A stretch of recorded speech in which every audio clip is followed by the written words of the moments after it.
And some Baltimore business owners are frustrated over how the city is allocating some of its pandemic relief money, saying they're being left out of the picture. In its latest round of allotments, the mayor committed millions of dollars to downtown Baltimore, but not other places in the city. That's right. Fox 45's Jeff Abel joins us live tonight after speaking to an economic expert who says the city can't afford to be selected. Jeff? That's right. The Economist is actually accusing the city of attempting to bias the marketplace after it offered some restaurants tens and thousands of dollars worth of grants, but not every restaurant. Those restaurants are left out of the loop. On talk radio, there was outrage over the city's plan to give some restaurants tens of thousands of dollars in relief, but not all of them. I think that this is basically retaliation on Mayor Brandon Scott's part. Last week, the city announced a plan to provide some restaurants up to $200,000 in grants to pay for improvements.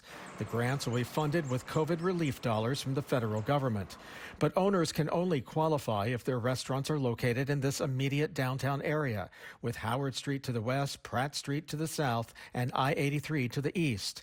Little Italy, Fells Point, and Federal Hill are outside the zone. Restaurants there do not qualify. This was unfathomable. We don't even have the opportunity to join in this venture from the city. You're saying to some restaurants, you're not important enough to us.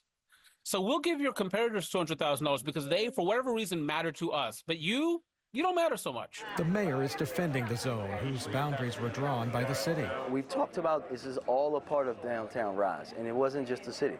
We work with our partners at Downtown Partnership, whose responsibility is to make sure that we're doing everything to lift up a downtown. We're part of Baltimore downtown, and as such, we should be looked at also. What the city is proposing right now is a very bad and deeply unfair idea. Economist Anaban Basu believes the city is attempting to bias the marketplace.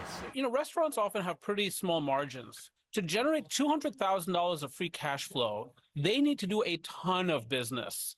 And so if you provide some restaurants with $200,000 of money like this, you skew the competitive balance. In other words, while you might be providing some benefit to some restaurants, you're making other restaurants less competitive.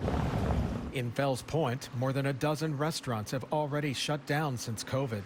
Without relief, experts predict more closures to come. You have elected officials that have no clue what they're doing. None. Well, instead of providing those funds to a select few restaurants, Basu says the city should apply them toward programs which would benefit all restaurants. We're live tonight. Jeff Abel, Fox 45 News. I'm Kai Jackson. Thank you for watching. Here's another video to watch. Also, please take a moment to subscribe to our channel.